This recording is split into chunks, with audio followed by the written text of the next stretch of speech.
My name is Mimah. I am 30 years old and I traveled to Saudi Arabia expecting to return purified. Instead, I came back shattered. I will tell everything, even the parts I wish I could forget. The testimonies featured on this channel are presented as received, reflecting the personal experience and perspectives of the individuals who have generously shared them with us. We encourage our viewers to approach these testimonies with compassion and understanding, as these are personal testimonies of people involved. We also encourage you to always refer to the Holy Bible and the teachings of Jesus Christ and His apostles for guidance. You can consider subscribing to the channel to support our ministry. Like, share, and comment with the country you are watching from. Watch to the end, because what you are about to hear will challenge your belief. The world first heard of Mimah al-Khalidi on a quiet morning when the skies were unusually pale, as if the heavens themselves already sensed the storm her testimony would unleash. She walked into the press hall, wrapped in a long black scarf, her eyes dim but burning with an unshakable purpose. She was only 30 years old, but something in her gaze carried centuries of sorrow. Crowds had gathered from every corner of the world. Some expected a miracle story about Hajj. Others came curious about the young woman who returned from the holiest land with trembling hands and a voice that would not settle. No one, not even the most skeptical journalist, expected the thunder she was about to release. A story so painful, so unsettling, that it would rattle communities, provoke debates, and force thousands to rethink what they believed about safety, power, and the fragility of trust. Mimah was born into a moderate Muslim family in East Africa. A teacher, a quiet woman known for her soft laughter and her deep respect for people of all faiths. She had dreamed of making Hajj since she was a child. To her, the journey represented purity, rebirth, closeness to God. She saved for 7 years, even selling her grandmother's old farmland just to afford the sacred trip. But she returned home carrying a terror she could barely name, a terror that left her trembling at night, waking up screaming, clutching her chest as if her heart no longer knew how to rest. And today, for the first time, she was ready to speak. The cameras flashed, microphones pushed forward, people leaned in. Mimah inhaled slowly. Her lips parted, and the hall fell silent. Let's hear from Mimah.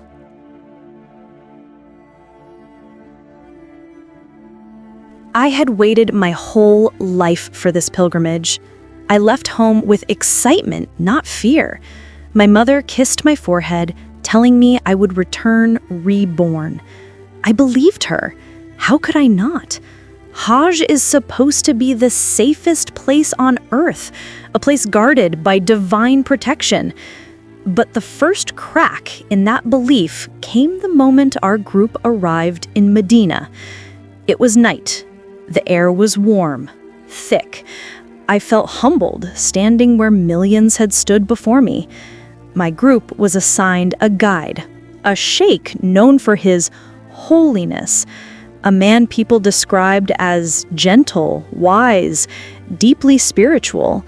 He called himself Sheikh Zaire. He greeted us with a smile that almost seemed too perfect, too polished, but I ignored the discomfort. I thought I was only nervous because the journey felt overwhelming. For the first few days, everything was normal. We prayed, we toured historical sites, we prepared for the sacred rituals. But slowly, almost unnoticed at first, something about Sheikh Zaire began to feel wrong. He watched me too closely. When he spoke to me, his eyes stayed on my face longer than they should. When our group walked, he always found a way to stand behind me or too close beside me. And then the dreams started. Each night, I woke sweating, hearing footsteps behind me, though no one was there. Shadows moved in the corners of my room. Every time I knelt to pray, I felt something cold crawl up my spine. But I dismissed it. I kept telling myself I was imagining things, until the night he entered my room. It was past midnight. I had just finished praying and was preparing to sleep when I heard a soft knock, too gentle to be alarming, too sudden to ignore. I opened the door a crack. He was standing there, smiling. Sheikh Zaire. I froze. "Is something wrong, Sheikh?" He answered softly. "No, daughter. I came to check on you. You seemed troubled today." Troubled? My heart began racing. I said, "I'm fine, thank you." I tried to close the door, but his hand stopped it. Just 2 fingers, yet firm enough to make it clear he wasn't leaving. "That is not how you speak to your spiritual leader," he whispered. His tone had changed. It was no longer gentle. I felt a wave of dread crash through my stomach. "We need to talk," he said privately. "I'm tired, Sheikh, please." He pushed the door open slightly, stepping closer. "You will not refuse me." I stumbled back, clutching my scarf. My voice trembled. "Please, please leave." For a moment, he just stared. Then a slow, chilling smile spread across his face. "Don't worry, daughter. Everything I do is for Allah." Those words haunted me long after. I managed to close the door and lock it. I pressed my back against it, trembling violently. For the rest of that night, I did not sleep. Every sound made me jump. Every shadow became a threat. I stayed awake until the sun rose. I should have told someone. I should have reported him, but how do you accuse a holy man in a place where his word is law and yours is dust? I convinced myself it was a misunderstanding. I wanted to believe I was safe, but I was not. Things only grew worse. The next morning, he acted as if nothing had happened. He led prayers, answered questions, laughed with the group. But every time his eyes met mine, something in them tightened. Possessed, hungry. He began isolating me, giving me special tasks, insisting I walk beside him, telling others I needed extra spiritual guidance. And no one questioned him. He was the Sheikh, the Holy One, the guardian of our souls. No one knew what I saw in his eyes. On the 4th day, we left Medina for Mecca. That was when the real nightmare began. The bus ride was long, hot, my head pounded. I fell asleep at one point, only to wake up with a jolt when someone touched my shoulder. His hand, Sheikh Zaire's. "We are almost there," he whispered, his fingers lingering too long. I pulled away sharply. His smile vanished. For a moment, his face hardened. Cold. Dangerous. But then he turned away as if nothing happened. I felt sick. My body knew what my mind refused to admit. I was in danger. When we arrived in Mecca, I felt overwhelmed by the sea of white garments, the chants, the sacredness filling the air. People were crying, praying, falling to their knees. I wished I could join them in that peace, but the fear inside me grew heavier, darker, suffocating. Something was coming, something terrible. I could feel it. That night, we were assigned tents. Men in one section, women in another.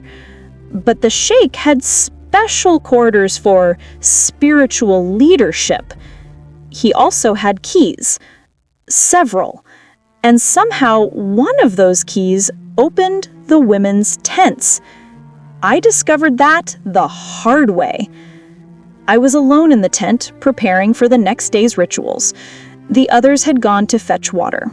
I was folding my prayer garment when I heard the zipper of the tent move. Slow.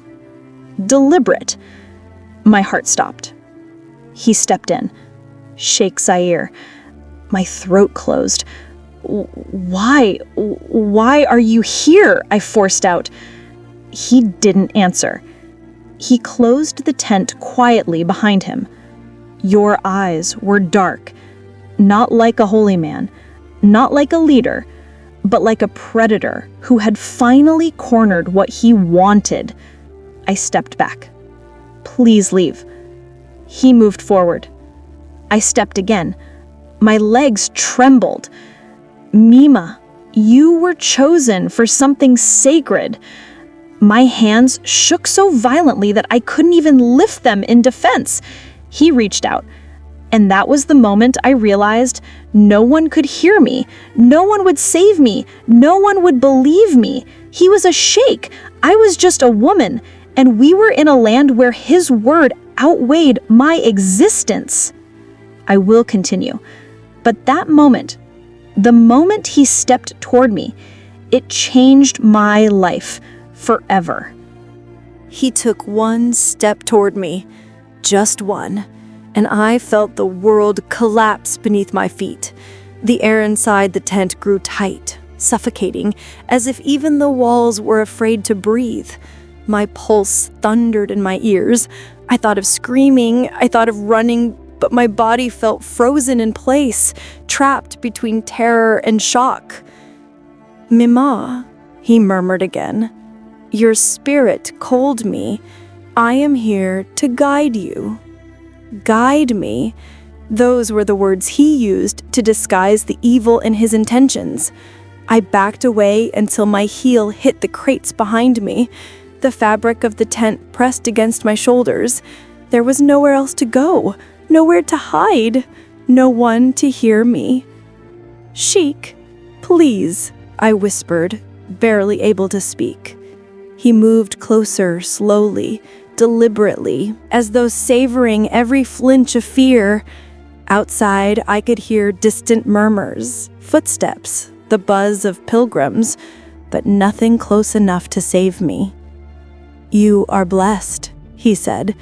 "Do you know how many women would give anything to be chosen for spiritual intimacy with a sheikh?" My blood ran cold. Spiritual intimacy. That was how he justified it. My voice shook violently. "This is wrong." His expression hardened instantly, anger flickering behind his eyes. "Wrong?" he repeated, as if the word offended him. "You question a man of God?" I swallowed hard. "Please, leave."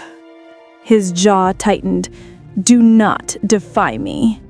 He reached out again. I pressed my whole body against the crates, shaking uncontrollably. My breath came in shallow gasps. My vision blurred. I felt like a trapped animal. And then, someone approached outside. Footsteps. Voices. The sheikh's head snapped toward the sound. His eyes narrowed. For a moment, I saw something dangerous. A silent threat. He stepped back. Then he leaned close to me and whispered in my ear with a chilling calm, "This is not over." He slipped out of the tent just seconds before two women from my group entered. I nearly collapsed. I remember sinking to the floor, trembling so violently that one of the women, Farhana, rushed toward me, asking if I was sick. I lied. I told her I was tired, dizzy, overwhelmed by the heat. Because what else could I say? Who would believe me? Who would dare confront a sheikh in the Holy Land? That night, I didn't sleep. I lay down with my back to the tent wall, clutching my scarf, staring at the entrance, praying with every breath that he wouldn't return. But I knew It was only a matter of time. The next morning, I silently prayed for strength as we performed the rituals. I tried to blend into the crowd, to stay close to other women, to never be alone. But he watched me. Even when surrounded by thousands of pilgrims, I could feel his eyes hunting for me. Every time I looked up, he stood at a distance, pretending to guide others, yet his gaze remained fixed on me, like a shadow I couldn't outrun. During Tawaf, as we circled the Kaaba, I felt a hand brush the back of my arm. I turned. He was there, too close, too familiar. "Your fear is unnecessary," he whispered over the sound of thousands praying. I jerked away, but the crowd pressed us together. Bodies moved like waves. There was no space, no escape. I could barely breathe. "Stay away from me," I hissed under my breath. His lips curved into a slow, poisoned smile. "You cannot reject destiny, daughter." Later, during Sa'i, the walk between Safa and Marwa, he found me again. Every time I sped up, he sped up. Every time I slowed down, he slowed down. No matter where I moved, he stayed within reach. At one point, he leaned close enough from me to feel his breath. "You will meet me tonight," he said. My stomach twisted violently. "No," I said firmly, louder than I intended. A few nearby women turned, startled. The Sheikh Zahir lifted his hand theatrically. "She is overwhelmed," he announced, pretending to comfort me. They nodded sympathetically. No one suspected him. Why would they? He was respected, admired, untouchable. I walked ahead, tears burning my eyes. I felt trapped inside my own body, unable to scream, unable to fight, terrified that any wrong move would make things worse. As we walked back to the tents later that evening, dusk settling over the camp, I lagged behind the group. Farhana noticed and slowed down with me. "You don't look well," she said softly. I wanted so badly to tell her everything, to confess the horror that was eating me alive, but fear closed my throat. So instead, I forced a weak smile. "I'm fine." "Are you afraid?" I nodded. She thought I meant fear of the rituals. If only she knew. When we reached the tents, the women prepared to rest. I stayed alert, tense, waiting for another intrusion. Every rustle of fabric made my heart race. Every flicker of shadow made me jump. But the Sheikh didn't come. He didn't need to. He had another plan. Around midnight, one of the organizers approached our tent. "The Sheikh needs Mimah for a private prayer session." My heart dropped into my stomach. "No," I whispered, shaking my head. Farhana frowned. "Why her?" "It is a special blessing," the organizer replied dismissively. "He chooses a few each year." I felt the blood drain from my face. I stepped back. "I can't." The organizer's tone sharpened. "Do you refuse a sheikh's call?" The other women stared at me, confused, some even envious. I felt the walls closing in again. My breath quickened. I wanted to scream. I wanted to run. But what would happen if I refused? Would I be punished, deported, detained, accused of disrespecting religious authority?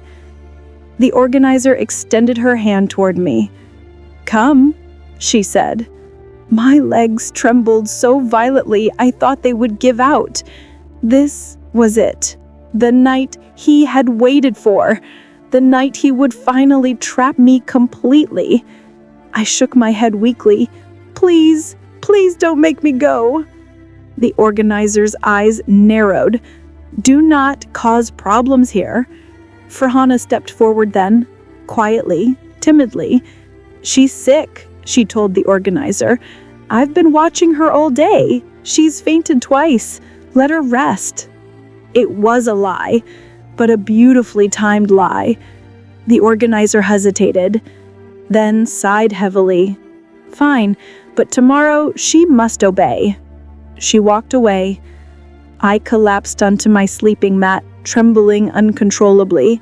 Farhana knelt beside me. "What is happening?" she whispered. My lip quivered, my eyes filled with tears, and for the first time, I began to speak. Only a fraction, only a hint, but enough for her to understand. "I'm scared of him." She froze. "The Sheikh?" I nodded, slowly, painfully, shamefully. Her face hardened instantly, anger replacing confusion.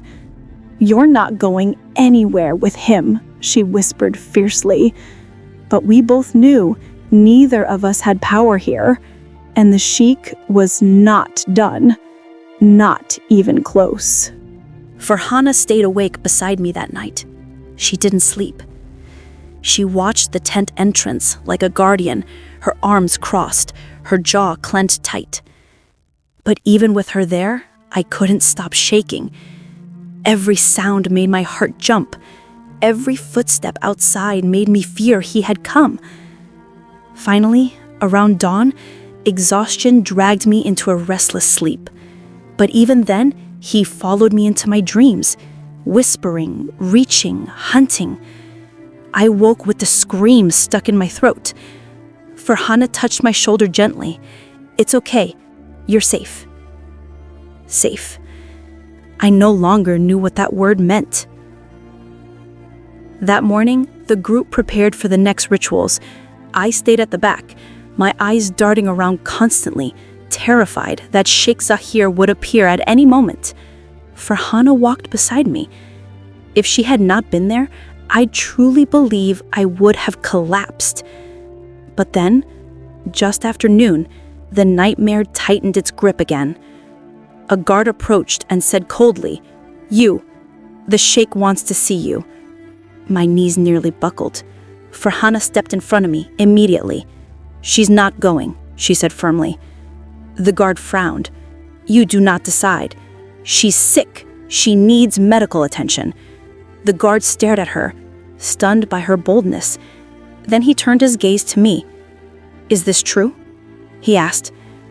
My heart pounded. I swallowed hard. If I said no, he would drag me.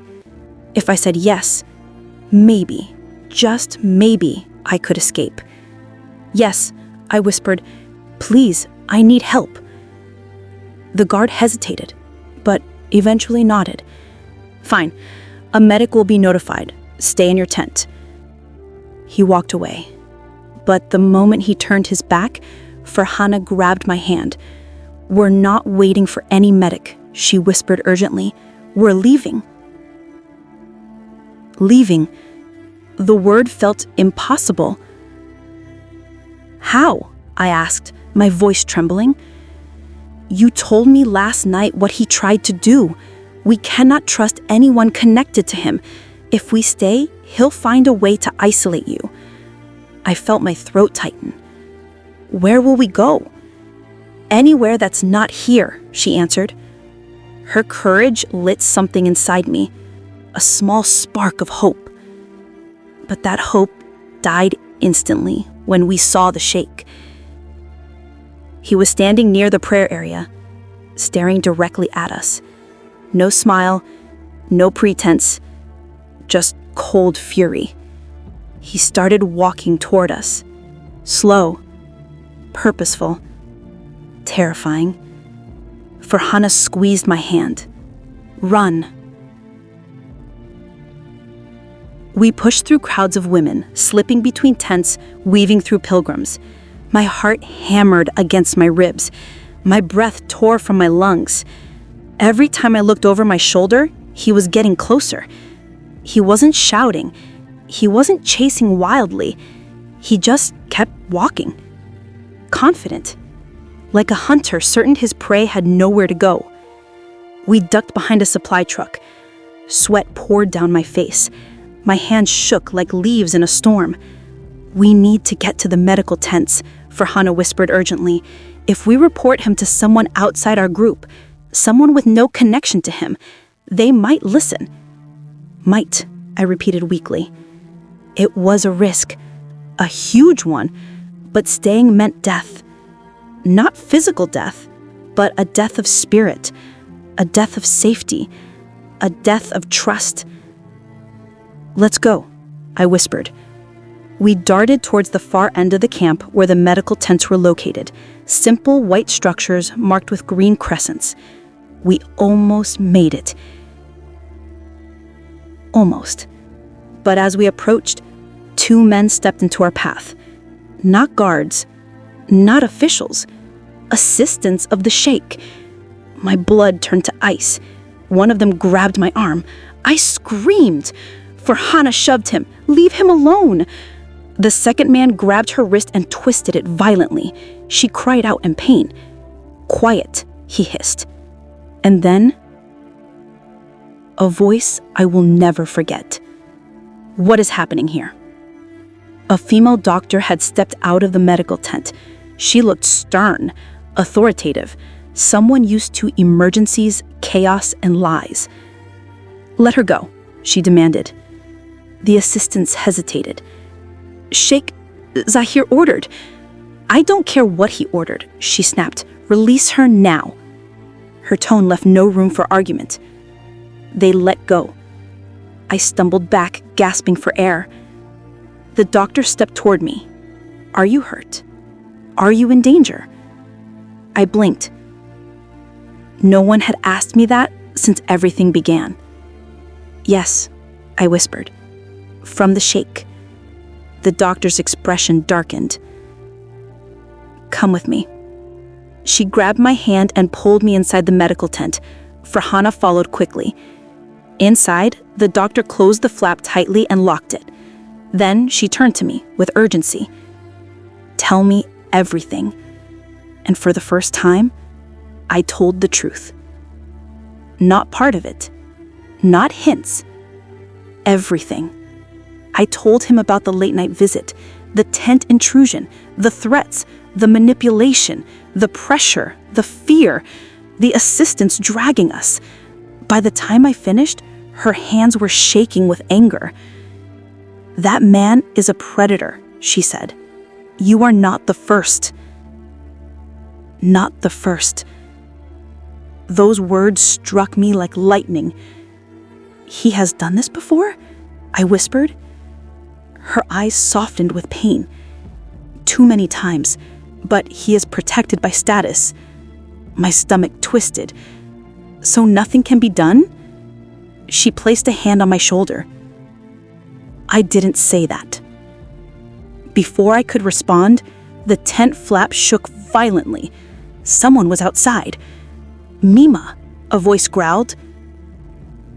His voice. The Sheikh. I froze. The doctor whispered quickly. "Go to the back. There's an emergency exit. A staff bus leaves in 5 minutes. I'll cover for you." Farhana grabbed my hand again. I stared at the doctor, tears flooding my eyes. "Thank you," I whispered. "Run." We rushed to the back door and slipped out behind the tent. The doctor kept shouting at the Sheikh from the front, blocking him, arguing, buying us time. We ran across sand and gravel, our feet burning, our lungs screaming. The staff lot appeared ahead, rows of white buses. Farhana pointed. "There! Number 14! Doors open!" We sprinted toward it. Behind us, we heard shouts. He had discovered we were gone. "Faster!" Farhana cried. We lunged into the bus just as the driver climbed into his seat. He turned, surprised. "Your staff." "No. Emergency. Please drive." He looked confused, then anxious. Then he saw the Sheikh running towards the bus shouting. The driver didn't hesitate. He slammed the door shut and drove. Just like that, we escaped. Hours later, we were taken to a safe facility for female pilgrims in distress. I gave my testimony again, this time to officials not connected to the Sheikh. It took courage. It took tears. It took breaking down and standing back up. But for the first time, I felt heard. Farhana stayed with me. She never let go of my hand. In the end, my case triggered an internal investigation. Other women came forward anonymously. He had harmed many. The world never learned his name publicly. Power can hide monsters. But in the system, he faced consequences. He was removed, stripped of authority, his access to pilgrims revoked, and his reputation within the leadership quietly shattered. It was not full justice, but it was something. When I finally returned home, people gathered to hear my story. Some cried. Some trembled with anger. Some refused to believe, but most understood the truth. Evil can wear holy clothes. Wolves can wrap themselves in sacred fabric, and no place on earth, not even the holiest, is safe from those who misuse power. I tell my story not to shame a religion, but to protect its people. I tell it because silence allows evil to grow. I tell it because someone, somewhere, might need courage today. I survived, and now my voice is free. This is my testimony. This is my truth. This is my freedom.